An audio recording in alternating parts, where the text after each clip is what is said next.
Muchas gracias, Juan Carlos. Para terminar nuestra mesa, damos la bienvenida a Facundo Ponce de León, que es doctor de Filosofía por la Universidad Carlos III de Madrid. En 2001 obtiene su licenciatura en Filosofía y en Ciencias de la Comunicación por la Universidad de la República. Trabaja luego como periodista en prensa escrita y en televisión. Paralelamente enseña en la Universidad Católica del Uruguay, de la cual es miembro desde el 2001 y donde actualmente coordina la Cátedra de Antropología. Investigador de la compañía Fincipasca, en 2011 funda junto a Ponce de León Muesca Films. Bienvenidos, tienes 20 minutos. Muchas gracias por la invitación. Disculpen la llegada tarde y disculpen también que me tenga que retirar después de la pausa de conversar con alguno de ustedes.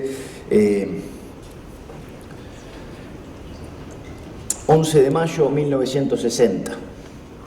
San Fernando, a 20 kilómetros de Buenos Aires, un señor se baja del ómnibus, empieza a caminar hacia la casa y en una esquina ve a 3 hombres que tenían un auto con el capó abierto. Entonces estos señores le piden a este hombre que iba hacia su casa si lo pueden ayudar. En el momento que este hombre se acerca, lo encapuchan, lo meten adentro del auto y se lo llevan a una casa abandonada. Cuando llegan le sacan la capucha y le dicen: confesá, vos no sos Ricardo Klement, vos sos Adolf Eichmann. Y el hombre los mira a los 3 y les dice: efectivamente, yo soy Adolf Eichmann.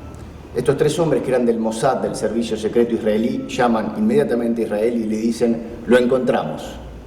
Encontramos a Adolf Eichmann, estaba acá en Buenos Aires.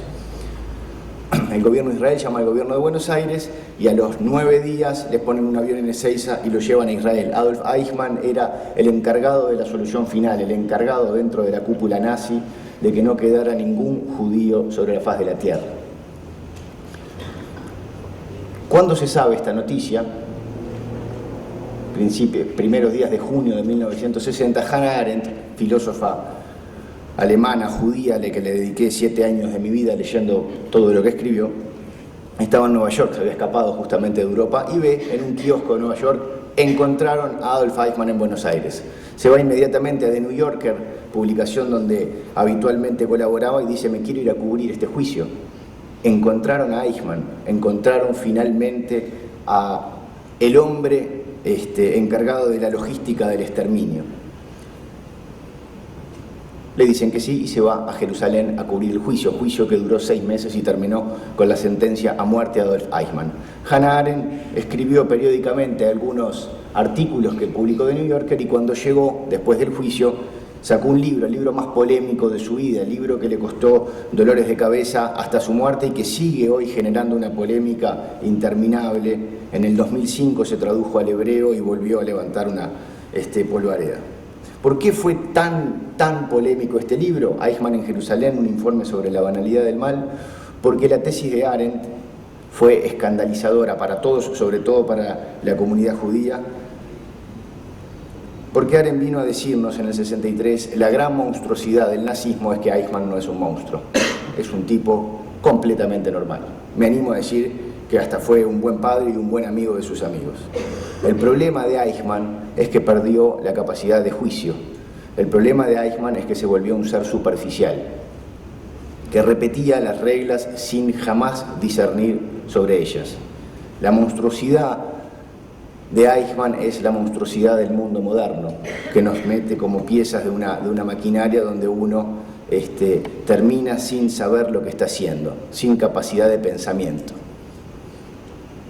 Un psicólogo, Stanley Milgram, en la Universidad de Yale, compra este libro de Hannah Arendt, lo lee y dice: no puede ser, que este hombre estaba exterminando a los judíos en un escritorio del mismo modo que podría estar fabricando championes o haciendo... esto no puede ser así. Junta al grupo de psicólogos sociales que tenía en el departamento y dice: vamos a hacer un experimento de Milgram. El experimento lo empezó a hacer en el 63 y publicó su libro en el 74. El experimento de Milgram sacó unos artículos ahí en los diarios de New Haven diciendo que invitaba a los ciudadanos de la zona a participar de un experimento que iba a ser innovador en la educación.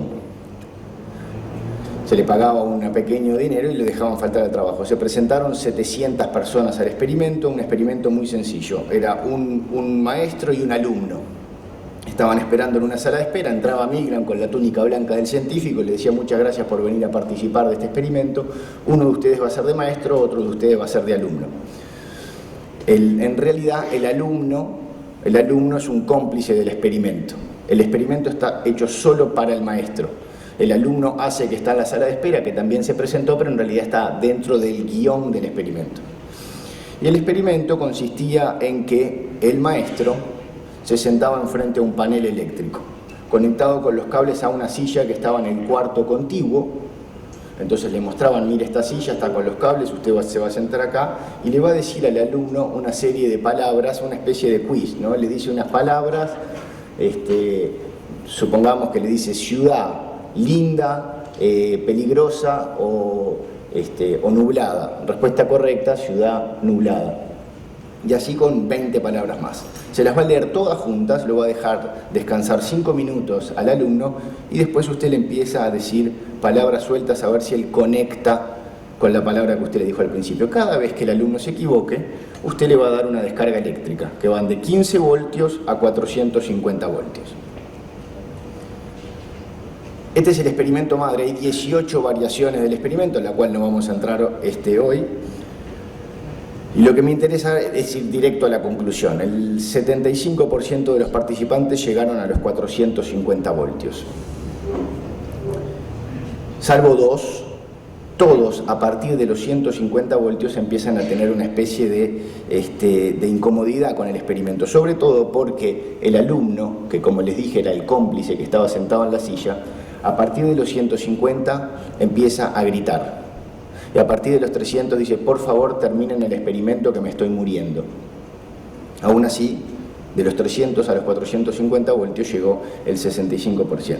Lo que es muy interesante del guión de Milgram, que preveía esta reacción, es que a partir de que el alumno empieza a quejar y a gritar, repito, alumno cómplice, actor que no recibe las descargas eléctricas reales, sino que está actuando que las recibe, el maestro, el ciudadano de Estados Unidos de la década del 70, ¿no? de la democracia, cuando escucha los gritos y dice: me estoy muriendo, por favor terminen esto ya, se gira hacia Milgram, como diciendo: terminemos con esto. Y Milgram en su guión escribió lo siguiente: les decía a esta gente: continúe con el experimento, por favor, no hay daños permanentes en los tejidos. Y el propio Milgram, en el libro que se llama Obediencia a la autoridad desde el punto de vista experimental, un libro chiquitito, el propio Milgram dice: es increíble que esta frase que yo inventé no quiere decir nada. O sea, ¿qué quiere decir daño permanente? ¿Qué pasa si en vez de los tejidos le está rompiendo los huesos o les está afectando otras partes?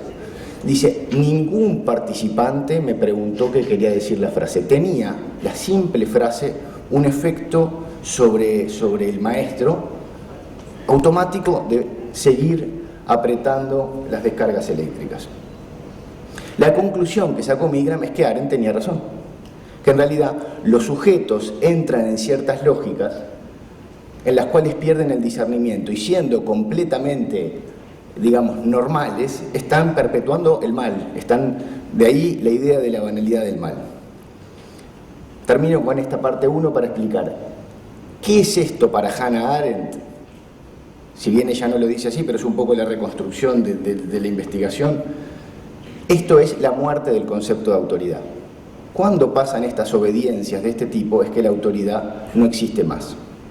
¿Y qué queremos decir cuando queremos decir autoridad? Cuando decimos la palabra autoridad, es una palabra que se puede datar históricamente, la inventan los antiguos romanos y la inventan para distinguirla del poder.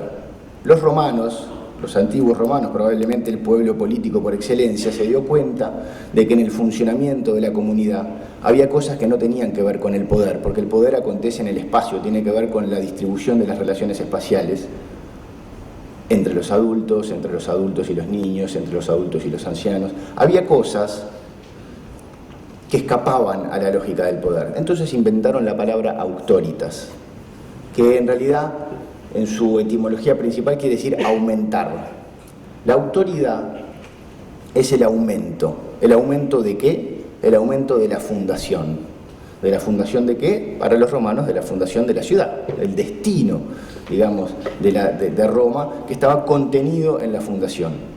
¿Cómo se da este aumento de la fundación? ¿Cómo se da estos hechos de autoridad? Los romanos decían, bueno, se da con una tríada que tiene que funcionar muy bien, que es la autoridad, con la tradición y la religión.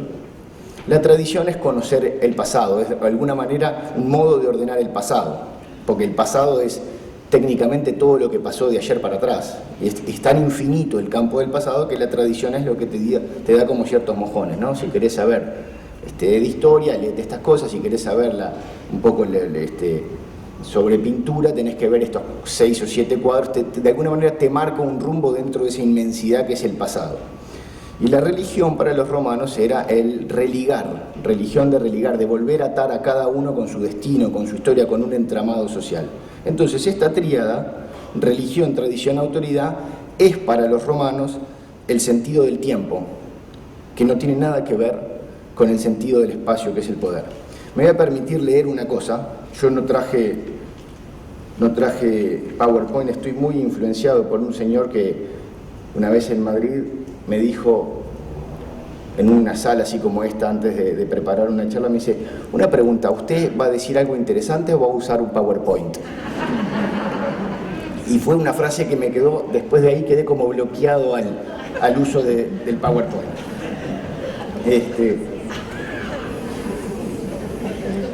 Les voy a leer en las fuentes antiguas, en las inscripciones murales y en los papiros que se encontraron con la palabra auctoritas, lo que los filólogos han traducido al español, simplemente para mostrar la distinción con el poder. Palabras que traducen la auctoritas romanas: aumentar, que es el sentido principal que recién dije; completar, ornar, reforzar, expander, rectificar, inspirar, influenciar, enaltecer, agregar, incrementar, ensalzar, honrar, proveer, agudizar, garantizar, ejercer responsabilidad, ejemplificar, crear, promover, fundar, iniciar, sugerir, disposición, opinión, representación, consentimiento, apoyo, conducción, consulta, modelo, reputación, venta, garantía, legitimidad y augurio. ¿Por qué les leo los 32 términos? Para que vean que acá no se habla ni de coacción, ni de imposición, ni de fuerza. Todos esos términos que uno generalmente en el uso de los términos asocia con autoridad, mezclándola con poder. Los romanos, el gran intento, digamos, teórico romano fue esta distinción entre autoridad y poder. Lo que cuenta Aren, y no vamos a entrar acá, es cómo en el avance de la historia de Occidente estas cosas se terminan mezclando. El Estado moderno es la culminación de la confusión y de la fusión de la autoridad y el poder. Y esto crea para ella males, sobre todo de los totalitarismos, de donde viene Eichmann y de donde viene el experimento de Milgram. ¿Qué tiene que ver esto con la educación? Ahí yo ya entro en un terreno que no es el mío, no soy para nada experto en cuestiones de educación, pero sí me parece que acá hay una pista y hay un artículo de Arendt que se llama La crisis en la educación, que me parece que tiene algo justamente, ella parte de los experimentos que hubo en Estados Unidos a inicios del siglo XX, de una especie de educación sin autoridad, de romper las cuestiones jerárquicas, esta idea de tradición, de jerarquía, y dice, bueno, los experimentos fueron un fracaso tremendo. ¿Por qué? Y dice, porque la educación es conservadora. No es que hay una opción por una educación conservadora y una educación revolucionaria. La educación es el arte de conservar. Voy a leer una pequeña cita que me parece que explica esta visión de Arendt. Quiero evitar malentendidos. Me parece que el conservadurismo, en el sentido de la conservación, es la esencia de la actividad educativa, cuya tarea es la de mimar y proteger algo, al niño ante el mundo, al mundo ante el niño, a lo nuevo ante lo viejo, a lo viejo ante lo nuevo. Incluso la amplia responsabilidad del mundo que así se asume implica, por supuesto, una actitud conservadora. Pero esto solo vale en el campo de la educación, o más bien en las relaciones entre personas formadas y niños, y no en el ámbito de la política, en el que actuamos entre adultos e iguales y con ellos. Para preservar al mundo del carácter mortal de sus creadores y habitantes hay que volver a ponerlo una y otra vez en su punto justo. El problema es simplemente el de educar de tal modo que sea posible esa corrección, aunque no se pueda jamás tener certeza de ella. Precisamente por lo que hay de revolucionario en cada niño, la educación ha de ser conservadora. Tiene que preservar ese elemento nuevo e introducirlo como novedad en un mundo viejo que, por muy revolucionarias que sean sus acciones, siempre es anticuado y está cerca de la ruina desde el punto de vista de la última generación, es decir, desde el punto de vista de los niños o de los jóvenes que están entrando en el mundo. Creo que esta cita de Arendt resume de alguna manera cómo se aplica este concepto romano de autoridad a las cuestiones educativas. Me parece que la clave está en esta estructura temporal de una fundación.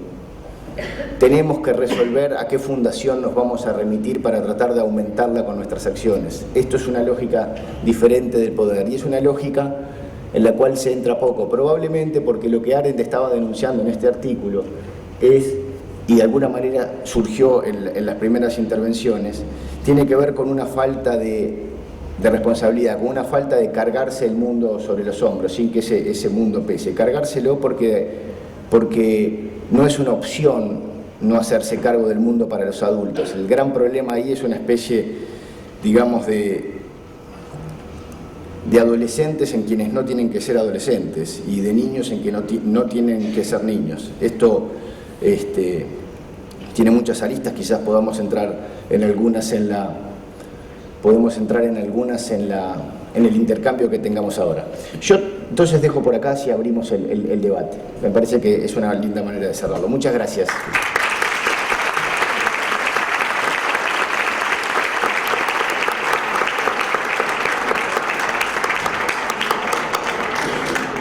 Muchas gracias, Facundo. Después de esta muy rica y variada presentación, vamos a recibir con mucho gusto sus consultas y vamos a distribuirlas. Animamos a los que están ahí seguramente escribiendo a acercarlas porque tenemos unos 15 minutos para esas presentaciones. Acá va la primera. Es inespecífica, de manera que yo la voy a leer para que los tres tomen su parte en esto. ¿Cómo construir una nueva autoridad? Bueno, no, es específica. No dice el nombre, pero dice ahí. ¿Cómo construir una nueva autoridad, legitimidad del docente en esta sociedad compleja? Si quieres empieza Facundo y los demás van a continuar porque tiene muchos sentidos esta pregunta. Quizás porque no hay que construir una nueva autoridad. Entonces la primera cuestión en la construcción es un poco lo que dicen, la novedad está atrás, lo nuevo está siempre, los muertos están llenos de novedades porque no están muertos, en realidad no hay que construir nada nuevo, quizás, o mejor dicho, la mejor manera de construir cosas nuevas es inspirarse en las cosas que ya pasaron. Y una segunda cosa, quizás la mejor manera de construirla es no estar pensando en la autoridad. La autoridad es algo parecido a lo que John Elster llama el subproducto. Subproducto son las cosas que suceden cuando no son un propósito que sucedan. Él pone como ejemplo el dormir. Si una persona dice me tengo que dormir, me tengo que dormir, me tengo que dormir, la consecuencia va a ser el insomnio. Algunas actividades sociales tan importantes como la honestidad, la sinceridad, la confianza son subproductos. Cuando una persona te dice en una charla de 5 minutos 8 veces que no te miente, mirá que no te miento, mirá que no te miento, mirá que no te miento, tú a la tercera vez dices, este hombre, ¿por qué me aclara todo el tiempo que no me miente? Porque, digamos, forma parte del conversar que uno está diciendo lo que piensa. La autoridad probablemente tenga algo de esto. Las personas que dicen yo soy la autoridad o yo busco la autoridad, en el momento que están haciendo estas cosas, probablemente la estén perdiendo, porque la autoridad es un subproducto de la actividad educativa, de la actividad de hacerse responsable de lo que sea, de la actividad de ser padre, de la actividad de llevar a cargo lo que haya que llevar a cargo. Entonces, quizás una manera de construirlo es no estar pensando en ello. Quisiera agregar algo porque se trata de la autoridad legitimada del docente. Juan Carlos.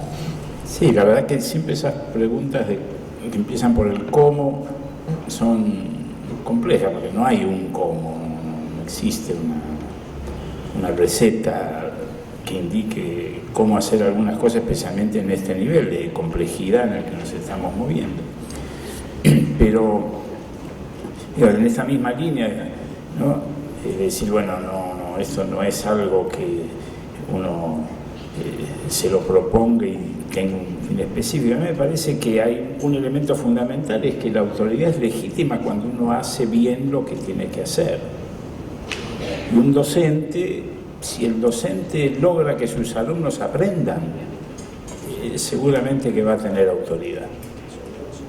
Si logra hacer bien lo que tiene que hacer, esa es la base más legítima de la autoridad de un maestro, ¿no? Ayer hablábamos del maestro artesano. El maestro tenía autoridad sobre su aprendiz porque era es el que mejor maneja las operaciones que definen el oficio y tiene autoridad en el sentido genuino, ¿no? Para dárselo al otro, porque lo que le está dando es algo que efectivamente funciona y logra resolver un problema. Así que a mí me parece que en ese sentido, ¿no? la autoridad legítima de un docente en esta sociedad se basa por volver a recuperar el sentido de nuestro trabajo como docentes, asumirlo con responsabilidad, asumirlo con responsabilidad, básicamente. ¿Sí? Yo creo que el factor en este sentido clave es la responsabilidad por el resultado. Yo creo que ese es un componente fundamental de la autoridad. Tenemos nuevas interrogantes y que tienen destinatarios específicos en el tema, por lo tanto le he pasado a Gustavo dos de ellas y Juan Carlos tiene una tercera. Bueno, están muy relacionadas, así que las leo rápidamente e intento responder a ambas al mismo tiempo. Cuando habla de la brecha entre educación primaria y educación secundaria, ¿tiene presente la gran cantidad de pases sociales que egresan de primaria? Al referir al tránsito entre primaria y educación media y mostrar la disparidad en los índices de repetición, y la pregunta, en su opinión, ¿el sistema educativo uruguayo administra o resuelve bien el tránsito de una etapa a otra? Para intentar responder estas dos preguntas por el lado de los pases sociales, ya que es un tema que recurrentemente aparece en el debate educativo y sobre todo en el debate político. A mí me parece que lo tenemos que pensar radicalmente distinto. Uno, y ustedes saben mejor que yo, sobre todo quienes tienen experiencia docente con estudiantes en educación primaria, pero sobre todo en educación secundaria, que la educación, muchas veces los adolescentes en particular en la educación secundaria la viven como una carrera de obstáculos. O sea, uno habla, yo tengo 5 hijas, así tengo para divertirme, cuando hablo con mis hijas mayores que son adolescentes sobre cómo le está yendo en el liceo, rara vez encuentro que me hablen de aprendizajes o qué interesante lo que estoy estudiando. A veces, tampoco voy a ser tan dramático, sí, pero en general está todo orientado a tengo parcial, tengo escrito, tengo que dar tal prueba, el mínimo es tanto. Parece una carrera de obstáculos, y obviamente una carrera de obstáculos, salvo para aquellos que, bueno, sienten placer en esa disciplina olímpica, no es algo placentero, o por lo menos no es como uno se imaginaría el acto educativo, que es básicamente un acto de convicción, de enamoramiento. Se hablaba de autoridad, de legitimidad, bueno, en definitiva es un contrato entre desiguales, porque no es lo mismo el docente que el alumno, es una relación asimétrica. En muchas otras esferas o ámbitos puede ser una relación de iguales, pero el contrato de la escuela moderna, y no digo que ese sea el contrato que vamos a reproducir eternamente, de hecho la escuela moderna no nace y se desarrolla en los últimos 200, 300 años, bueno, ese es el contrato. Un contrato que supone que para que funcione el alumno tiene que enamorarse del proceso educativo, tiene que sentir placer en aprender. Recuerdo muchas veces cuando Renato cuenta alguna anécdota de sus conversaciones con estudiantes de Finlandia, básicamente uno lo que encuentra son respuestas casi de sentido común. ¿Por qué le gusta estudiar? Entonces, digo esto porque si uno piensa desde esa otra perspectiva la educación, bueno, ya la repetición la pensamos de manera diferente. A ver, cuando nosotros decimos un sistema educativo tiene baja repetición, está funcionando bien. Eso es confundir un indicador con lo que teóricamente queremos medir o evaluar, que es teóricamente si aprendieron determinadas cosas, si desarrollaron determinadas competencias, habilidades, etcétera, etcétera, etcétera. Cuando en realidad la repetición, el porcentaje de alumnos que repiten, es el porcentaje de alumnos que, de acuerdo a un currículum que fija determinados objetivos en un tiempo determinado curricularmente, no alcanzaron esos objetivos y se le aplica una medida remedial que es repetir el grado, que es volver a recibir lo mismo. Eso es la repetición. ¿Por qué en el debate educativo en el mundo está en tela de juicio la repetición? Doy un dato que para mí es bastante elocuente en este sentido. En los países de la Unión Europea, la mitad de los países no tienen repetición. No existe. Existe, de hecho, la promoción automática. Algunos de los países escandinavos tienen promoción automática. Esto no quiere decir que en esos países no existan evaluaciones, pruebas nacionales, pruebas por ciclo, acompañamiento. Es decir, lo que se eliminó, entre comillas, es una medida remedial que muchas veces opera como un castigo, simplemente. Uno puede, de hecho, digamos, ¿por qué se cuestiona la repetición? Porque está bastante estudiado que los niños, los adolescentes, los jóvenes, cualquier persona, aprende en distintos niveles, en distintos procesos, con distintas velocidades. Lo que se trata es de construir un sistema educativo, un centro educativo, un aula, que tenga capacidad de personalizar la enseñanza, de personalizar el aprendizaje. Quizás un niño alcanza esos logros determinados curricularmente, no en un año calendario, sino en un año y medio. Y entonces el aula tiene capacidad y el docente de ir siguiendo esas distintas velocidades.